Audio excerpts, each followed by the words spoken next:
let's say you are bidding less than B by the amount X, B minus X.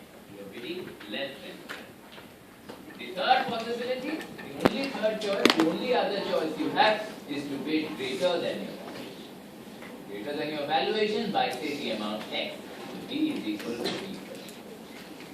In order to show you that bidding your true valuation is better than bidding either lower or higher, bidding your true valuation is dominant. In order to show you this is dominant, I must show you, regardless of what other bidders do, you get a higher payoff from this rather than from this or from this. I must show you that. If I can show you that, I have shown you this is dominant. Okay, let me start.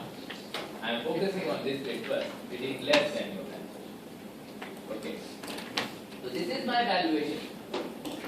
I am bidding less than my valuation. Say B minus X is here. B minus X. This is my bid. Lower. I could bid this. This is my valuation. Now, somehow I have to get what other bidders are doing into this picture, because what other bidders are doing might influence. So I want to show you that this is better than this regardless of what other bidders are doing. How do I model what other bidders are doing? Okay, I model it this way.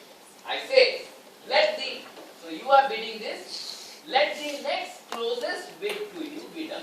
This is the next closest. It could be higher, could be lower, doesn't matter. The next closest bid is done.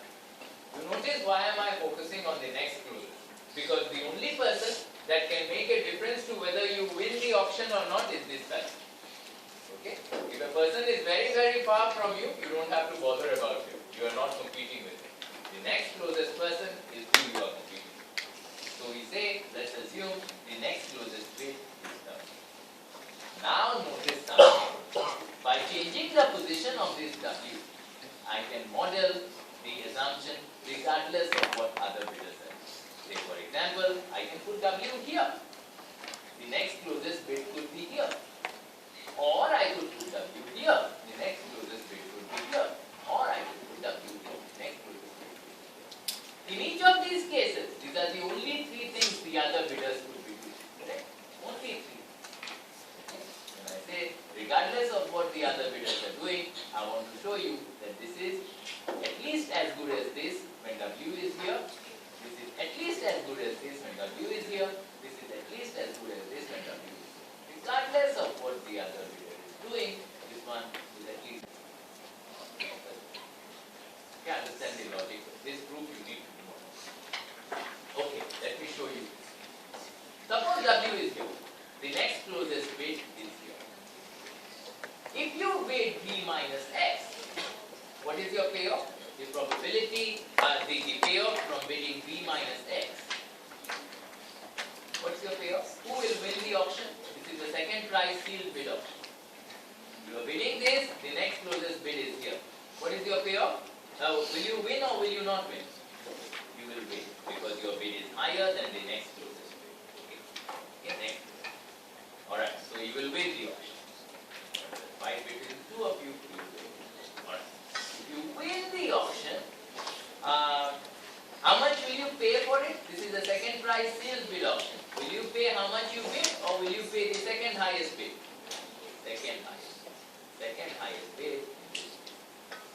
Therefore the price you will pay is this. What is your valuation of the good? Valuation is B.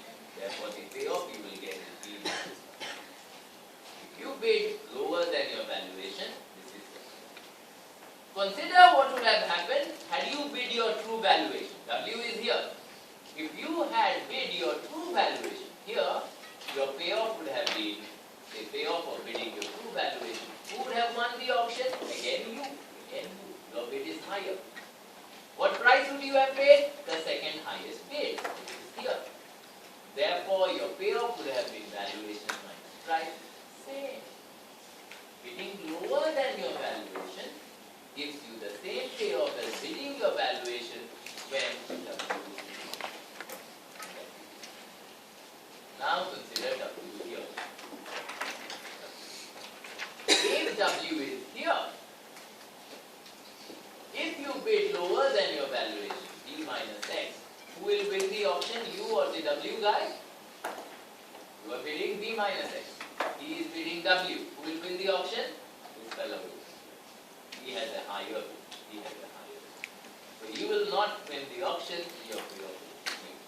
If you lose the auction, you won't get the good, you don't have to pay a price, your payoff will be. Okay? Consider what would have happened had you bid your true value. B is equal to X. If you had bid this much, again that fellow would have won. His bid would be higher than your payoff is zero. Again, same. Bidding lower than your valuation gives you the same payoff as bidding your valuation, whether W is here or whether W is here. One last possibility. Consider W here. And if W is here and you bid less than your valuation, B minus X, you will lose the auction. This is your bid, this is the next closest bid, he will win the auction. Therefore, your payoff will be zero. But notice what happens if you had bid your valuation. Bid your valuation, W is here, you would have won the auction. You would have won the auction, you would have paid a price equal to the second highest bid, therefore your payoff would have been valuation minus price. So, to win better, bidding your true valuation is better than bidding lower than your valuation. What have I shown you? Regardless of what the other bidders are doing, bidding your valuation gives you a payoff at least as high as bidding lower than your valuation. In two cases, it gives you the same payoff, and in one case, it gives you a greater. Therefore, bidding your valuation dominates bidding less than your valuation. Dominates, weakly dominates bidding less than your valuation. So in a second price deal bid auction, I have shown to you that bidding your valuation dominates bidding less than your valuation. Now notice what happens when I compare bidding my valuation with bidding higher. Now, E is equal to B. Here, this is my valuation. This is how much I would bid if I was bidding my valuation. I am now bidding higher. E is equal to E plus. Again, I want to show you that this gives you at least as high a payoff. Either performs as well as this strategy or performs better. This strategy performs as well as this strategy or performs better. Okay, that's what how do I do that? Again, I have to use the idea of placing my W either here or here or here, just to model different types of behavior conducted by other bidders to behave, other bidders to behave. And in each of these cases, I must be able to show you that doing this is at least as good as doing this or better than this. Alright, start with W here.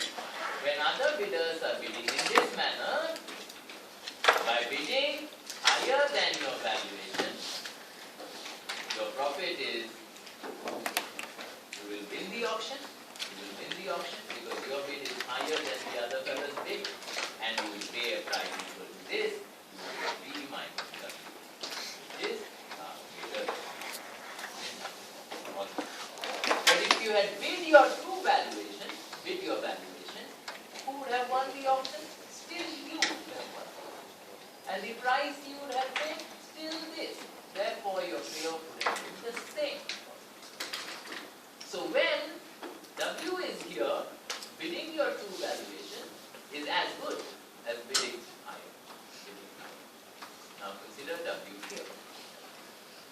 W is here, if you bid your valuation, B plus X, bid higher than your valuation, you will lose your.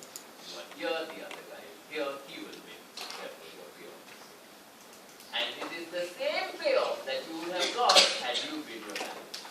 You had bid this, the other guy is here, therefore you have lost the auction. Same. Whether W is here or here does not matter whether you bid your true valuations or higher than your valuation. This does as well as consider what happens when W is here, we pay off to you on bidding higher than your valuation. Bid higher, W is here, you will win the auction. You will win the auction. The price he will pay is the next highest bid, W. Therefore, your payoff will be V minus W.